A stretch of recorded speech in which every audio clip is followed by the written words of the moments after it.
Եթե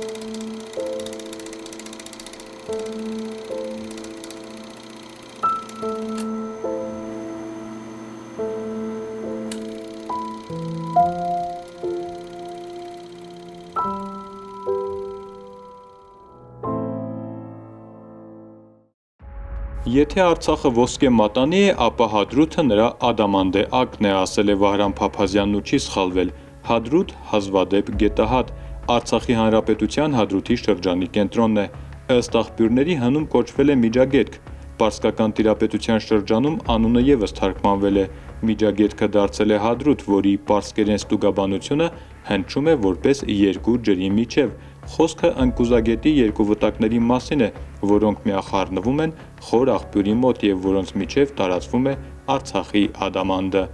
Հադրութի տարածքում ու շրջակայքում հայտնաբերվել են տասնյակ հուշարձաններ, որոնք վերաբերում են հեթանոսական, վաղ քրիստոնեական և միջնադարյան ժամանակաշրջաններին։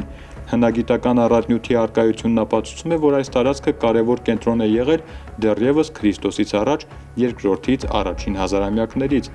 Հադրութը ոչ միայն միջագետք, այլև միջնաբերդ է եղել շրջակա տարածքների պաշտպանության ժամանակ։ Այն երեք կողմից շրջապատված էր լեռներով և միայն արևելքից ելք ուներ դեպի դաշտավայր։ Իր բնական ամրություններով և համալրված տարբեր ժամանակներում կառուցված ամրոցներով Հադրութը կարևոր կետ էր դարձել ոչ միայն թշնամու հարձակումներից պաշտպանվելու համար, այլև խաղաղ ժամանակներում դեպի Պարսկաստան տանող ճանապարհի անվտանգությունը հսկելու առումով։ Հադրութի մասին գրավոր տեղեկություններն ավելի քիչ են։ Առաջին արձանագրումը վերաբերում է 15-րդ դարին։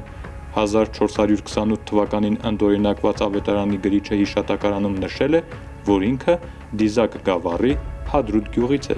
իսկ ներկայումս Լիբանանում գտնվող 16-րդ դարի ավետարանի հիշատակարանում արձանագրված է, որ այն արտագրվել է Հադրութում։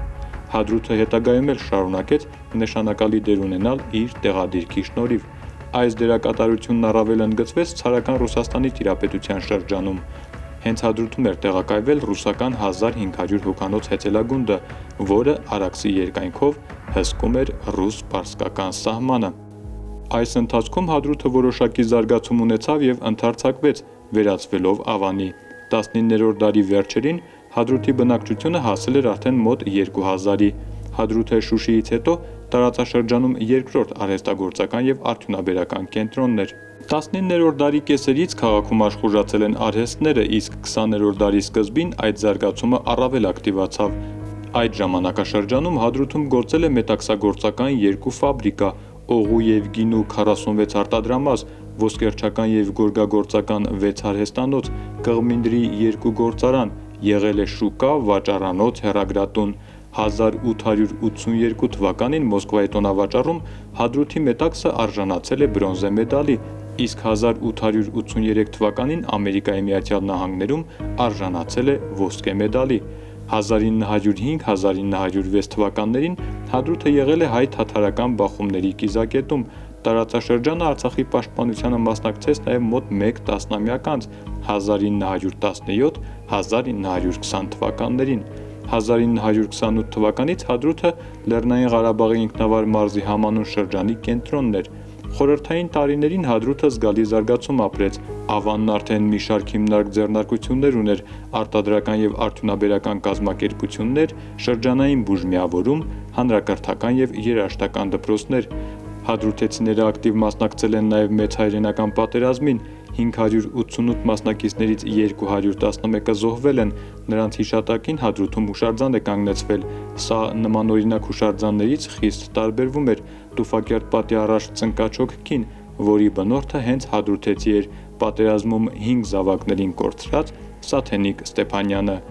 1980-ական թվականների վերջին Հադրութը դարձավ ազգային ազատագրական շարժման օջախներից մեկը։ 1988-ի փետրվարի 12-ին առաջիններից մեկը հենց Հադրութում կայացավ պատմական հանրահավաքը Լեռնային Ղարաբաղի ինքնավար մարզը Մայր Հայաստանին վերամիավորելու օրակարգով։ Այստեղ աշխատող խմբի ոգեշնչողն ու համակարգողը Արթուր Մկրտչյանն էր, ով ավելի ուշ դարձավ Լեռնային Ղարաբաղի Հանրապետության Գերագույն խորհրդի առաջին նախագահը։ Հաջորդած տարիներին Հադրութի բնակիչներն ակտիվ մասնակցեցին Արցախի պաշտպանությանը։ Բուն Հադրութի պաշտպանության համար ճակատագրական էր 92-ի օգոստոսը, 1992 թվականի օգոստոսի 15-ին ծանր զոհերի գնով հնարավոր եղավ պաշտպանել Հադրութը,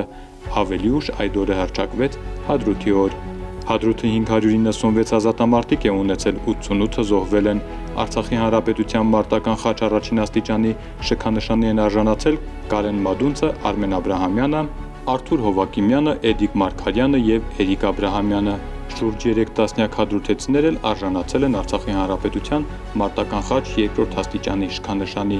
Ազատամարտից հետո Հադրութը նոր շունչ առավ, պատերազմի տարիներին ավերվածը վերականգնվեց, ենթակառուցվածքները բարեկարգվեցին, անցկացվեցին նորերը, սկսվեցին բնակարանաշինական մեծ ծրագրեր։ Նորը կառուցելու հետ վերանորոգվեցին, հանրահռչակվեցին Հադրութի պատմաճարտարապետական հուշարձանները։ Հին Հադրութն օղակված է եղել պաշտպանական մի շարք բերդամրոցներով, հյուսիս-արևելքում պահպանվել են Բերդի մուտք անունով հին բերդապարսպի հետքերը, հարավում Ծծախաչ անունով բերդի, հյուսիսում Վնեսաբերդի, հարավ-արևելքում Ցորաբերդի պարիսպների և աշտարակների առանձին մասեր։ Հադրութ քաղաքի պատմական Ժամենթաղ կոչվող հատվածում է գտնվում Սուրբ Հարություն եկեղեցին, որը հիմնադրվել է 17-րդ դարում։ Բնակավայրի տարածքում հիշատակվել է 2 եկեղեցու մասին, սակայն մեզ հասել է միայն մեկը՝ Սուրբ Հարություն եկեղեցին, իսկ մյուսը ավերակ է։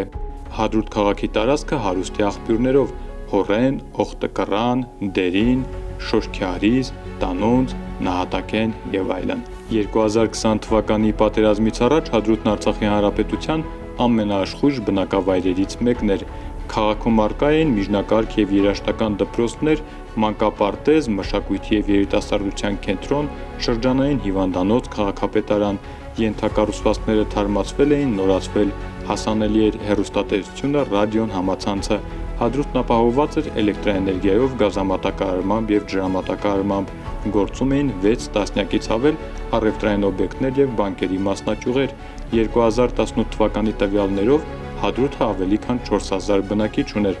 դպրոցը՝ մոտ 600 աշակերտ։